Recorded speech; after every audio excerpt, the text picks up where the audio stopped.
Ya en el ámbito internacional, algo que también hemos visto que ha ido creciendo en este mes es este conflicto entre Rusia, Ucrania.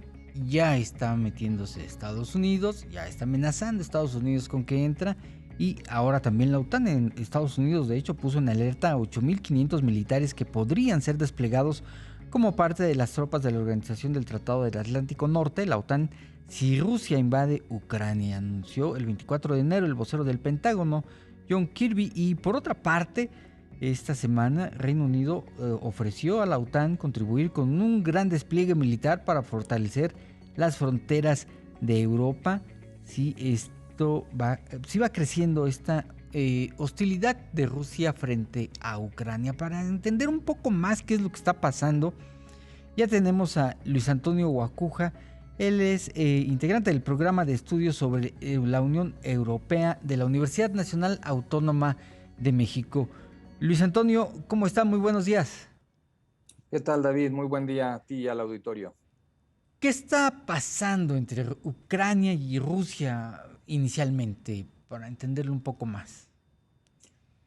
Bueno, es un conflicto que tiene su historia y muchas implicaciones, porque desde el año 2013, digamos, Ucrania, que está en la parte occidente, colindando con Rusia, tuvo que decidir si apostaba o a un acercamiento en términos comerciales con Rusia, que tiene una unión aduanera con varios países, entre ellos Bielorrusia, Kazajstán, o apostar, como lo han hecho otros países de Europa del Este, a un acercamiento hacia la Unión Europea. Ucrania tiene una posición estratégica, es una exrepública soviética, pero tiene una posición muy importante para temas de seguridad y para temas energéticos. Entonces, este factor es sumamente importante. En 2014, Ucrania, bueno, Rusia se anexiona Ucrania se anexiona Crimea, una península al sur de Ucrania, que también es un punto estratégico muy importante para bases militares. Ucrania también sirve para el paso de ductos de gas de Rusia hacia Europa, y este es otro factor importante. En los últimos años, ¿qué ha pasado? Que Estados Unidos ha perdido posición en general en el mundo.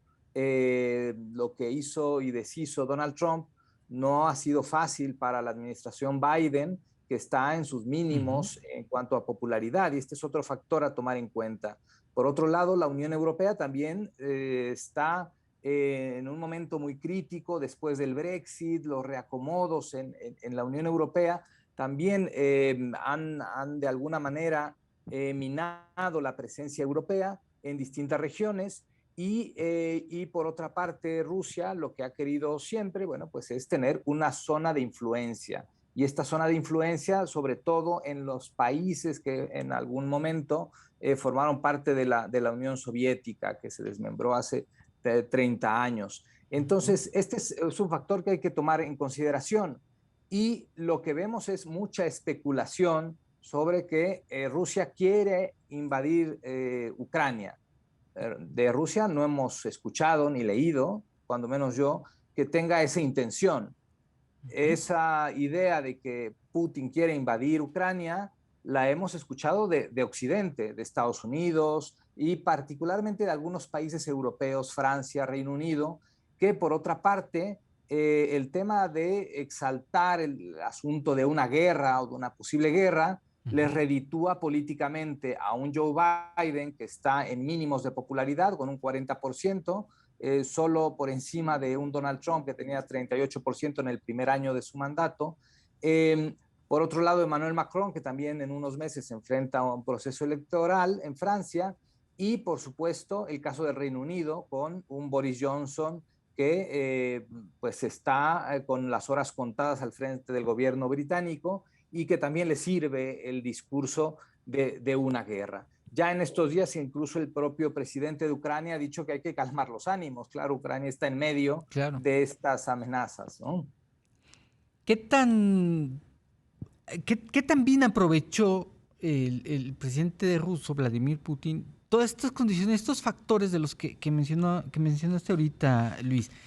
Por una parte, lo que hizo y deshizo de Donald Trump, el Brexit y todos estos ajustes que ha habido en la zona europea y debilitamiento de algunos gobiernos por diferentes factores, o económicos, la salida de Angela Merkel de Alemania, porque dejó ya el cargo, la migración. ¿Cómo aprovechó todo esto?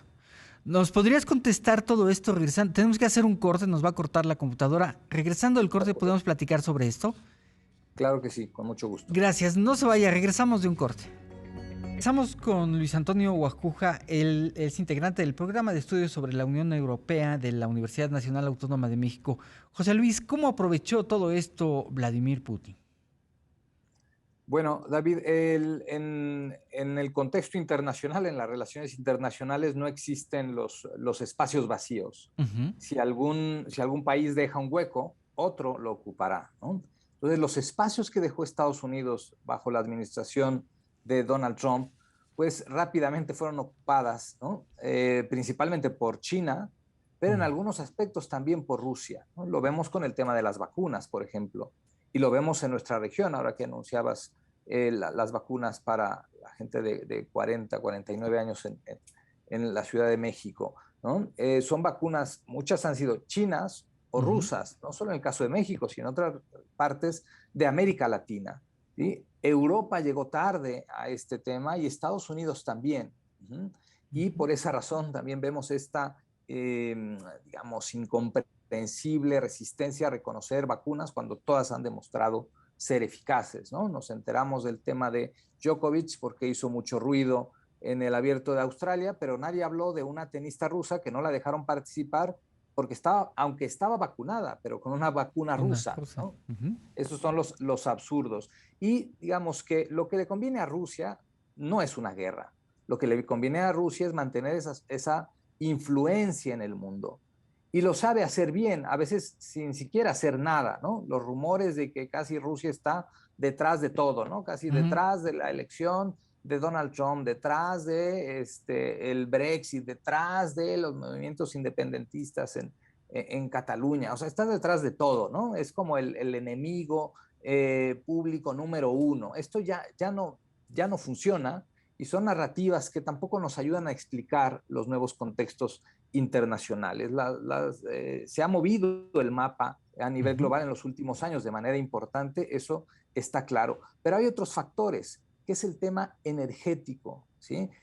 Hay un gran gasoducto que proviene de Rusia y que va hacia Alemania. Hay uno en funcionamiento, el Nord Stream, y se está construyendo otro, ya está casi terminado, el Nord Stream 2. A finales del año pasado se anunció que ya estaba listo, faltan aprobaciones de Alemania, de la Comisión Europea, pero va a duplicar el suministro de gas hacia Alemania, hacia Europa y principalmente hacia Alemania. Este gasoducto nunca le ha gustado a Estados Unidos y es otro factor importante porque no es casualidad, este gasoducto no va a pasar por Ucrania y esto para Ucrania es una mala noticia porque entonces dejará de recibir el dinero por el derecho de paso, ¿no? Este es otro tema fundamental, sobre todo en invierno. Es otro de los factores, y te lo iba a pedir que nos explicaras, ya avanzaste un poco con esto de la cuestión de el gas. Vaya, finalmente ni a Europa ni a Rusia les conviene que este avance y que esta hostilidad de la que se habla se incremente. ¿Existe tal hostilidad entonces, José Luis? Perdón, Luis Antonio. Sí, a ver, lo que existe son distintas posiciones también de cara a los temas de seguridad. Más que hostilidad, yo lo que veo son discursos, de pronto algunos más elevados que otros, pero son discursos de consumo interno, ¿no? Por un lado vemos a los militares, los altos mandos militares en Estados Unidos diciendo que están listos y el envío de tropas y tal, pero por otro lado seguimos viendo que hay diálogo entre Estados Unidos y Rusia o entre Francia y Rusia, digamos, mientras veamos que la diplomacia está siguiendo su curso, digamos, normal o adecuado, pues estamos lejos de una confrontación. Cuando veamos que se interrumpe el diálogo, entonces preocupémonos, ¿no? Entonces sí hay discursos, pero son más, desde mi punto de vista, para el consumo interno y que no está, digamos, alejado del tema electoral. Los Estados Unidos ya en un mes va a empezar campañas electorales rumbo a las elecciones de medio término, donde los demócratas es probable que pierdan la mayoría en ambas cámaras. Y el tema de una amenaza externa, ya sea una guerra, un atentado terrorista, siempre tiene un efecto de unidad, de cohesión, y eso es lo que está buscando también Estados Unidos, Francia por su lado, y no digamos Reino Unido, para distraer todos los escándalos del primer ministro. Ya está. Luis Antonio Acuja, podemos dormir tranquilos, no va a empezar la Tercera Guerra Mundial. Exactamente, podemos dormir tranquilos y podemos ver esto también de un efecto. A ver, nadie se pelea con Rusia así nada más por ocurrencia, y menos, esto sí nos lo ha demostrado la historia, menos en invierno. Así es. Bueno, pues Luis Antonio Acuja, muchas gracias. Ya alcanzamos incluso a tranquilizarnos con toda esta explicación. Integrante del programa de estudios sobre la Unión Europea de la Universidad Nacional Autónoma de México. Muchas gracias. Gracias a ustedes. Ahí está para que usted ya duerma tranquilo. Hace unos minutos platicaba con Vane Iturbe, la productora de este espacio, y decía, todo esto me sonaba mucho este discurso que había en los 80. No dormíamos a veces pensando que alguien ya le iba a apachurrar allá al botón rojo. Estemos tranquilos. Como dice Luis Antonio, la diplomacia está trabajando.